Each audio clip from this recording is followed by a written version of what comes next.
Hello প্রিয় HSC শিক্ষার্থীবৃন্দ, তোমরা কেমন আছো? আশা করি তোমরা সবাই ভালো আছো। আজকে কমপ্লিটিং স্টোরি এর গুরুত্বপূর্ণ সাজেশন নিয়ে তোমাদের সামনে হাজির হয়েছি। আমি যে কমপ্লিটিং স্টোরিগুলো তুলেছি এখানে, সেই কমপ্লিটিং স্টোরিগুলো খুবই গুরুত্বপূর্ণ এবং পরীক্ষায় আসার মতো কিছু আমি এখানে কমপ্লিটিং স্টোরি তুলেছি। এগুলো যদি তোমরা কমপ্লিট করতে পারো তাহলে অবশ্যই পরীক্ষায় তোমরা এই কমপ্লিটিং স্টোরি 10-ই 10 পাবা। তো আমার সাজেশন হচ্ছে যে তোমরা ভালোভাবে এই কমপ্লিটিং স্টোরিগুলো পড়ো এবং পড়ে ভালো করে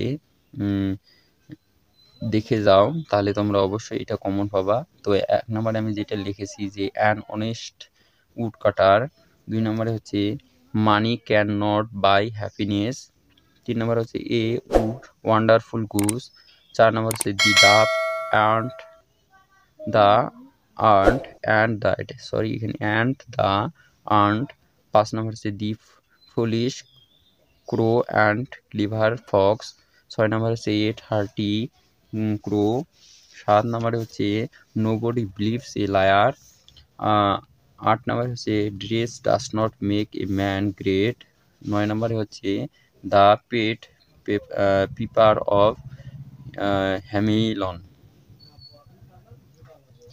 এই কমপ্লিটিং স্টোরিগুলো যদি তুমি কমপ্লিট করতে পারো তাহলে অবশ্যই তোমরা পরীক্ষায় অনেক ভালো করতে পারবা। এবং এখান থেকে তারপর আমি কিছু গুরুত্বপূর্ণ কমপ্লিটিং স্টোরি দিয়ে দিতেছি।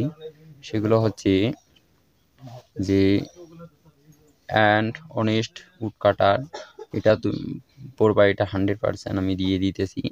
তারপরে ওয়ান্ডারফুল গুজ, তারপরে হচ্ছে dove and ant, thirsty crow, nobody believes a liar.